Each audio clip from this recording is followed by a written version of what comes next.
I think the cool thing about being able to write features and personality profiles, as we kind of call them, is that sometimes we uncover this little golden nugget that they didn't even realize that they had when we frame it, right? When we're going to the page and telling the story and being able to pick out, those most intriguing or most important details that sometimes just becomes part of people's everyday. And then they see it in writing and realize, I'm pretty inspiring. I'm pretty cool. Yes. Hello and welcome to the Inspired Woman Podcast. I'm Marcy Narum. This podcast is dedicated to impacting a multitude of women with its mission to celebrate, encourage, empower, educate, entertain, and connect women. This episode is brought to you by Photos by JC. If you're looking for a fun, no-pressure photo shoot where you actually enjoy being in front of the camera, give JC Vogelweed a call. She specializes in families and seniors. Check her out at photosbyjc.com. We are visiting today with one of our writers and advisory board members, Nicole Thom-Arens. Nicole, thanks for stopping in today. Yeah, thanks for having me. We met probably a year and a half or so ago. I don't remember exactly, but it's fun to have you as part of the team and the advisory board, an advisory board member, because you're smart. You've taught me so much. Tell me about what you do right now.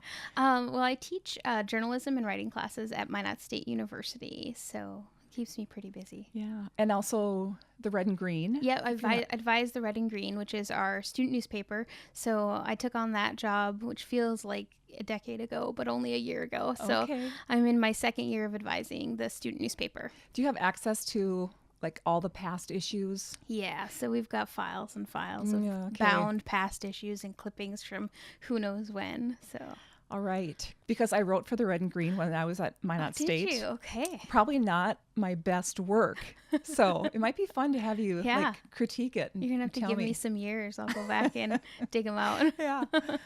And so you're originally from North Dakota? Yep. So I grew up born and raised in Lyngdon, North Dakota, which is the northeastern part of the state, about 17 miles south of the Canadian border. Okay. And where did you go after you graduated? So I went and did my undergraduate at NDSU. I followed my then boyfriend, now husband, there and studied mass communication with an emphasis in television broadcasting.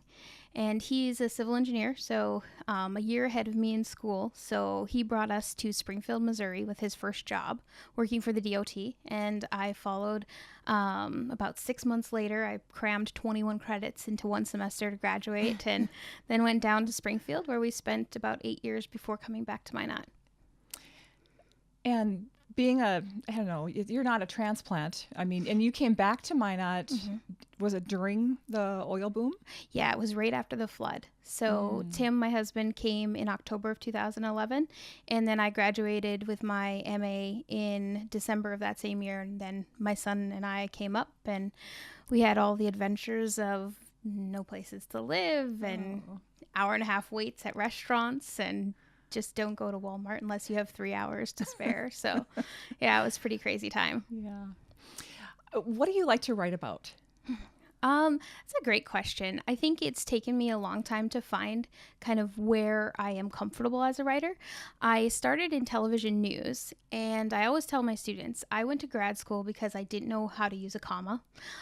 True story. I thought I'd get another undergraduate degree, and I was advised to go to grad school, which I didn't think was in anything that I would ever do, and fell into a tech writing class the same semester that I found out that I was expecting our child.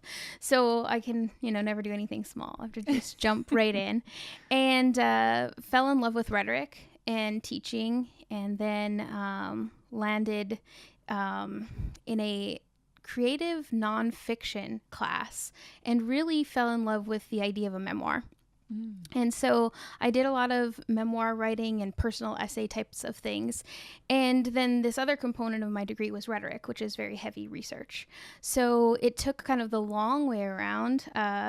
last year when I started teaching journalism that I kind of returned to my roots, and that initial thing that struck me to graduate school, hoping to be able to tell, more personal types of stories in print, I finally am getting to do. So I think it kind of being able to do the reporting is a mash of creative nonfiction and research writing, and being able to tell those stories of other people, I think I find more interesting than probably my own. So I really like what I'm doing now and kind of the feature writing type of thing. Good for you, and good for Inspired Woman, because we like what you do too.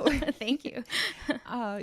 Speaking of the commas, that's one thing that has really been helpful. I think that I love to learn, and I've been learning a lot from you in that area. In television news, we used mostly ellipses. Right. So, or commas when we needed them to actually pause, right, which is not the proper use of a comma. So, yeah, you've been a great team member for us in that regard. Thank you. In many ways. My solid PowerPoint on 85% of your commas being corrected with 2 rules, right? Yeah, exactly. What are some of your hobbies? What do you, when you're not working and writing? So I started in television news, and so I still have this kind of passion for the visual. So I really like photography. I like traveling and taking photographs when we're traveling, and reading, of course, is a huge hobby. I'll occasionally do some bread baking. I am not a cookie type of baker. I fail miserably at cooking or at baking cookies, but I really like the process of making bread. So more complicated, I guess, is something. There's nothing better than that smell of homemade bread. Right. Oh my goodness. For sure. It's one of those comforts of home, Yep. right? Yeah. Tell me more about the television news. Did you ever work in a newsroom? Yes. So when I was in my junior year at NDSU, KXJB, which is no longer a news station in Fargo, now had 5 women out on maternity leave the semester that I was looking for an internship. So I landed an internship that was basically an unpaid reporter and worked there 2 or 3 days a week my entire spring semester. And I did one stand-up and realized I was not going to be in front of the camera. And lucky for me, there was I don't remember if she was a meteorologist or if she was an anchor who was working at the station and had been to bigger markets and said, well, you should look at producing. And so my husband and I, during that time, he had gotten a job in Springfield, Missouri. And so that was a huge kind of market jump for us. And they did have news producers. So I started my career in television news fresh out of my undergraduate and produced news for about 2.5 years. And then went and produced television promos, news promos for about 2 years before I went to grad school. Okay. I heard you say an unpaid reporter. Really, unpaid and paid reporters, there's not much difference. Right. No, I'm just kidding. Kind of, right? Yeah. I'm curious about your stand-up. Can you tell me more about what happened there? Sure. So Mike Morkin, who is still on KVLY, was the news director at KXGB at the time. And I had been doing I don't remember. I think it was emergency preparedness. So this was in 2003. So kind of a different time that we were living in, and a kind of a new time in terms of informing our viewers. And I did a stand-up in that package, and it was shot from below, which is never really a very flattering angle, right? Yeah. And the package, I think, ended up being 2 minutes and like 15 seconds. And he came out and he said, Nicole, Jesus Christ himself comes back to earth and we give him 90 seconds. So you've given me more than 2 minutes on emergency preparedness. What are you doing? So that was a good lesson, right? I had not been told that, 90-second promos. So, 90-second packages. So that was a good lesson. And then just watching myself back was kind of a horrendous experience. So I was just like, I can voice things. That's cool. Funny, they never let me voice anything in Missouri. They thought I had such a northern accent. So, isn't that funny? Yes. Yeah. So funny to hear that, but I suppose to their ear, right. We sound different. Yep. Yep. And it never went away. 8 years in Missouri and came back home and it was back in an instant. So Tell me a little bit about your family, your husband and your So son. my husband, Tim, and I have been married for 15 years this past summer. He's an engineer in Minot. He went from working for the DOT in Springfield to working for a private engineering firm in Minot. So that was kind of an adjustment for us when we moved back. And we have one 10-year-old son, Liam. So he keeps us always on our toes and all of the fun things that come with watching children grow up. And he thinks he's a comedian and a genius. All of those ego things are there. And he's into swimming. Yes. I understand. Yes. So he's a swimmer. And this is his kind of return to the pool. We took the summer off because he wasn't cutting time. He was adding time and he'd grow in like 6 inches. So we thought by sheer height, he should be faster. So we took the summer off and he came back refreshed this fall and he really is digging it and getting to where he knows how to do the fly and it doesn't look like he's drowning anymore. So, Well, this is a good thing. Yes. Yeah. He really, really likes the water and enjoys swimming. So, Do you enjoy reading? yes. Okay. What kind of books do you like to read? I'm kind of stuck in a historical post World War II fiction phase right now. Okay. It started with All the Light You Cannot See, and then The Nightingale, and I might screw this title up. The Guernsey Literary and Potato Peel Pie Society, which is a show on Netflix, a movie on Netflix. And then I picked up the book this Christmas and started reading that, which is really interesting. It's letters back and forth. So it's not necessarily prose style the way that traditional fiction is, and very different. Well, not very different from the movie, but quite different from the movie, I'm finding. So, that's kind of where I'm stuck right now in terms of fiction. And then a big part of my life is consumed with teaching feature writing and reading a bunch of features. So huge subscriber of like Vogue and Elle and Vanity Fair. Those kinds of features make me happy, and reading about different women and men and Hollywood and all of that fun stuff. Sounds like Inspired Woman, except for the Hollywood part. Right, yeah. We have our own celebrities we feature, right? What about a life philosophy? Do you have something that you live by? I do, and I saw this passing comment on Facebook once that said, when you die, you're at the gates of heaven, God looks at you and says, what have you done with all of the talents you've been given?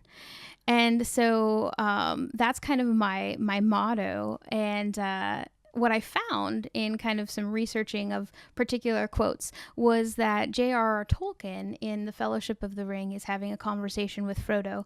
And Frodo's very upset that he's been given this task of delivering this ring, and questions the time in which he was to be born, right? And so Gandalf says to him, I'm going to read this here so I don't screw it up. All we have to decide is what to do with the time that is given us. And so I kind of have mashed these two philosophies, one kind of, from this very long set of novels, and one from a Facebook post, which is probably a good representation of who I am, right? Yeah. The complexity is there. That's powerful. Yeah. It's really always in the back of my mind. I'm not content being kind of stagnant. Summers are really hard for me when I'm not teaching and trying to figure out what to do with that time and how to best spend it. And that doesn't include like laying on the couch for days on my phone, right? Yeah. So, yeah.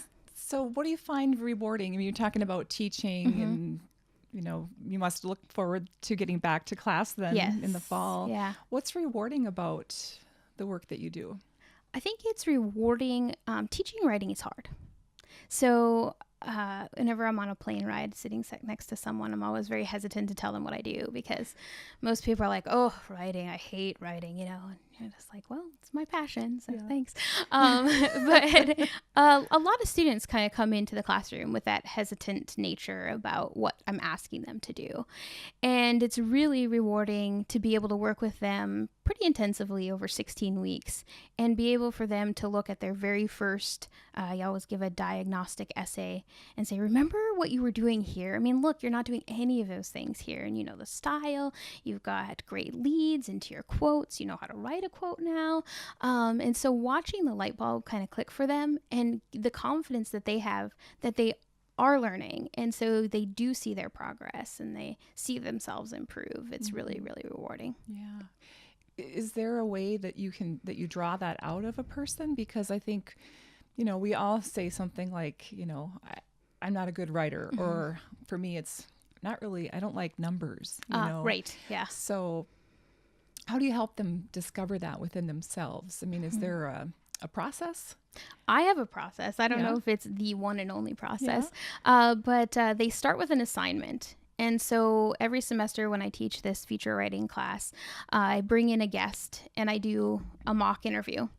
And they record it with all of their, cell phone and recording devices. And then I open it up like they're the press and they get to ask these questions to this guest that we have. And then they have to do, the feature has to be related to something that came about that interview. And then they're required to go out and find another interview that's related to that. Generally, they hate that assignment so much. And they're like, I just want to write what I want to write. Okay, well, how can you then now choose something? So then they write 2 more features where they get to choose their topic. And some will make great choices and others we talk about, why is that not maybe the best choice in a feature? And then Donald Murray is a writing teacher from like the 60s, 70s, 80s era. And he says, the only way to really teach writing is to immerse yourself in your students' work. So we meet one-on-one throughout the semester several times, and we look really at their writing. So, what are you doing that's working? What are you doing that needs more work? Particularly, we really focus on how do you lead into a quote without saying like, Nicole Thom-Arens says, right? So we want to think about how we can play I call it like ping pong. It's a back and forth. Again, goes back to my research writing roots of you make a claim and you support it with a quote. And you make a claim and you support it with a quote. And so they get to where they can see that. It becomes kind of a formula, if you will, for them to visualize. And it's been successful so far. So yes, wow. Like I said, I keep learning from you. Thank you for sharing that.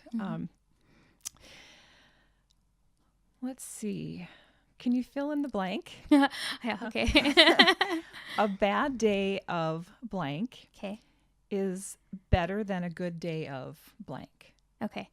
So a bad day of travel is better than a good day of doing nothing. Can I say that? Yeah. Well, I suppose if you're someone who can't be stagnant, can't sit still. Yeah. Not that downtime is bad, but doing nothing is kind of torturous. Yeah, I can understand. Is there something in your routine that, we all have some sort of routine, right? Is there something that you absolutely cannot miss in your routine, or it just like messes up your mojo? I think probably breakfast. Okay. I am a person who doesn't necessarily eat a big breakfast, but I have to have it. So before I leave the house, if I don't have breakfast, I'm kind of wandering until I find something. So breakfast is a huge part of my day. What's for breakfast, Nicole? Right now it's bran muffins. I have a batch of bran muffins that I'm working through, and usually orange juice. So I take it you didn't bake those bran muffins? I did. You? I can do muffins. Okay. Yeah, Bread and cookies muffins are a terrible fail all the time. I'll bake you some cookies. You can bake them for my husband. He's always the one who complains that my cookies are always flat, and it's just kind of become comical. We can even buy the cookies, but if I bake them, like the refrigerated dough doesn't ever turn out. He'll have to touch the pan because I don't know. I just can't do it. But muffins, I can bake some muffins. Okay. Were there any notes that you made that you wanted to share with our audience today? Let me see here. What did we talk about? We talked about All the Light We Cannot See. That one I wanted to talk about as a book. I wrote down some inspiring women. Okay. So that was something that I had notes for. So I have Michelle Obama's on my list, Mother Teresa, and this is a new one for me. So I also write for our Connections magazine out of Minot State, and the piece that I'm working on right now, or have just submitted for the next issue, is about the start of women's athletics at the university. And so I got to interview kind of the woman who started it all, Kathy McCann. And it was incredible listening to, this was before Title IX. So it wasn't even that there was a regulation for women's athletics to begin. It was just something that she saw missing and kind of just had the tenacity to push forward and, constantly be in administrators' ears about we need this and this should happen. And, no money and, no one asked her to do it. She just found these women who were athletes and didn't have an opportunity. So I wanted to put on there, the thing that we don't really think about a lot, women of my generation, is the people who paved the way for us. And so, ever since I've been in school, you could play basketball and volleyball and track, and trying to envision a time where that wasn't an opportunity for women, but it was for men. And never really thought about it until I kind of immersed myself in this story. So those women who've done it and did it without, anything but their own desire. So when does that issue come out? That'll come out, I think, in the end of March or April. Okay. So, yeah, that was an exciting piece to write. Fun. Yeah. It is exciting to learn about other people who, you probably had no idea what they've done. Right. Maybe you know who they are, but you really didn't didn't know, what's behind their story. I think the cool thing about being able to write features and personality profiles, as we kind of call them, is that sometimes we uncover this little golden nugget that they didn't even realize that they had when we frame it, right? When we're going to the page and telling the story and being able to pick out, those most intriguing or most important details that sometimes just becomes part of people's everyday. And then they see it in writing and realize, I'm pretty inspiring. I'm pretty cool. Yes. It's I think it's a privilege, to share someone's story. And most of the time they're willing. Yes. So very grateful when people are willing. And thank you for sharing your story. Can I ask you an off the wall question? Sure. Okay. Complete this thought. I wish I had I wish an alarm would notify me whenever I bite my nails. I'm a terrible nail biter, and I've gone spurts where I don't ever bite my nails. I never chewed my nails at all when I was pregnant. I was like, nope, I'm just not. There's got to be healthy and make those good choices, and I know there's germs, and then now I fail miserably all the time in that arena. Just a habit. Yes, just a habit. And I wish an alarm would go off because then it would alert me to what I'm doing. So, well, speaking of habits, we've begun a new year. Do you do New Year resolutions? I always try to think of something. Yeah. So I ended up getting a terrible cold shortly before the fall semester ended, and just couldn't really have an appetite for anything. And with that, I kicked my caffeine habit. So I didn't have any coffee or caffeinated soda during that time, and I thought, well, I'm not going to start again. So I've kicked that habit coming into the new year. Good for you. Yeah. So now I'm motivated to make healthy choices, not just healthy in terms of eating, but in terms of mental wellness. That's my motivation for 2019, is just kind of health at the front of the mind, and what are we doing to make those good decisions for holistic well-being.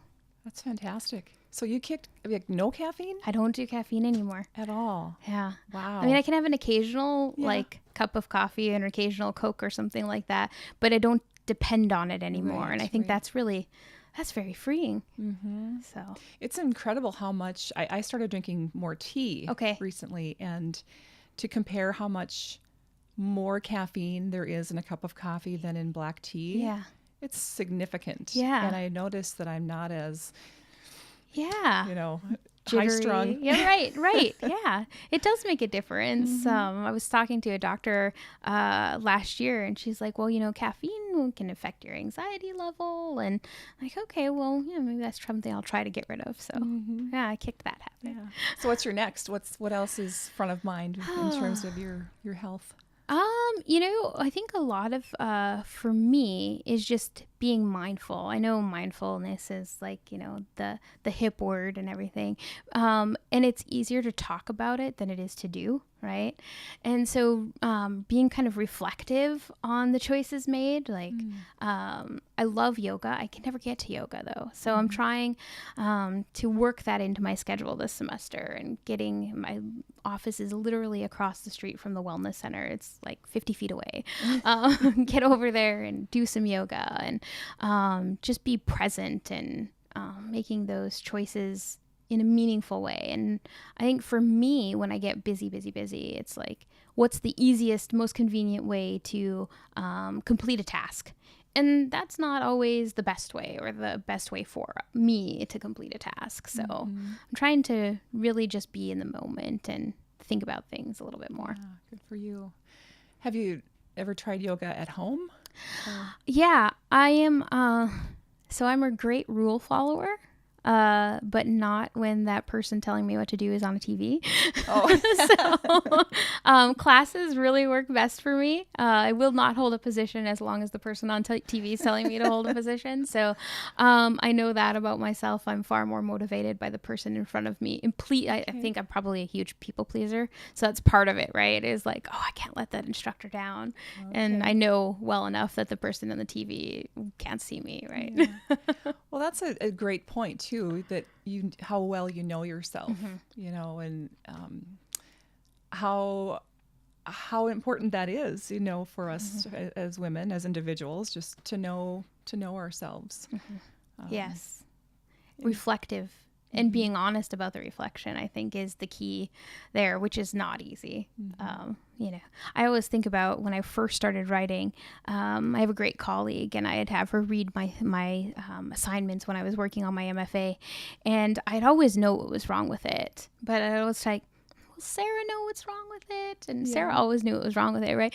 So sometimes it's really hard to be honest to ourselves, because it's a lot of work, right? If you are like, I know this is a problem. If I just ignore it, I don't have to work on it. So, yeah. Good to have a friend who is right. It's honest enough, right? Right. We all need those friends. Yes, absolutely. And I have a couple. I love them dearly. Yes. So our tagline for Inspired Woman is, she believed she could, so she did, as you know. Yeah. Can you talk about how that is true for you? Yeah, I think part of it is, this voice in the back of my head, or what are you doing? What are you doing? And I kind of took the long way around this, but when I left television news, and it was the fall of 2007, and I knew I wanted to write for the page. I wanted to make that leap. And it didn't really happen until I started writing for Inspired Woman. And Inspired Woman and the Alumni Magazine connections happened at the same time. And so this past year, I finally have done the thing that I have wanted to do for 11 years. So I think it was working up the confidence that I could do it.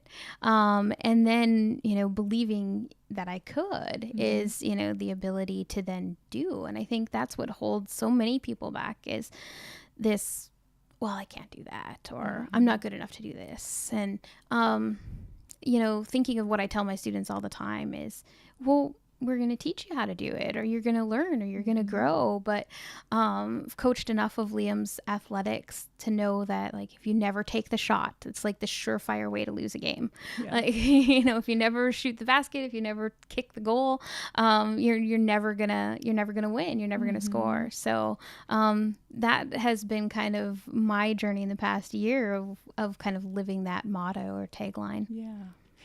And an interesting sidebar to that, or connection, is that you reached out to us. Yeah.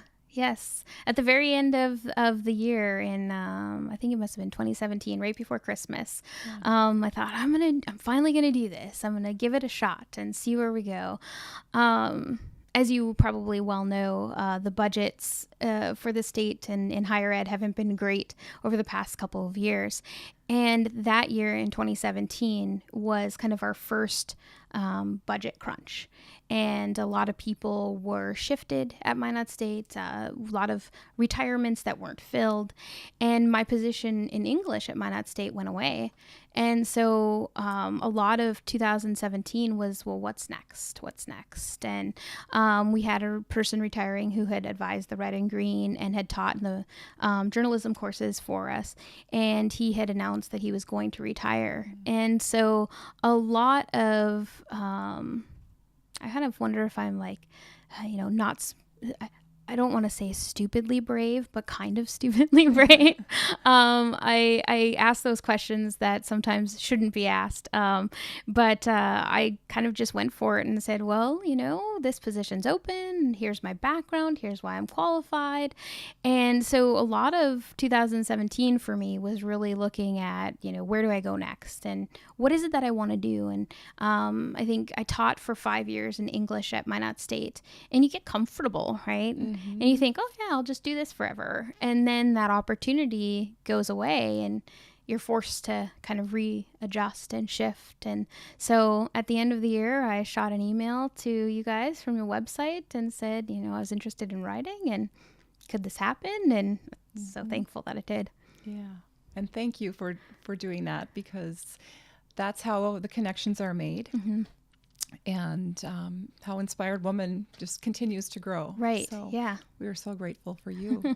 As you know, the mission statement for Inspired Woman magazine is to celebrate, encourage, empower, educate, and entertain women, and now to connect women as well. And so you summed up very well the tagline. She believed she could, so she did. Yeah. Thanks again, Nicole. Well, thank you.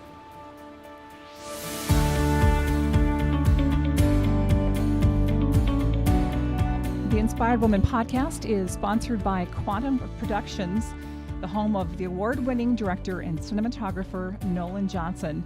He creates unique high-end video products throughout the Midwest. You can check him out at quantumprond.com.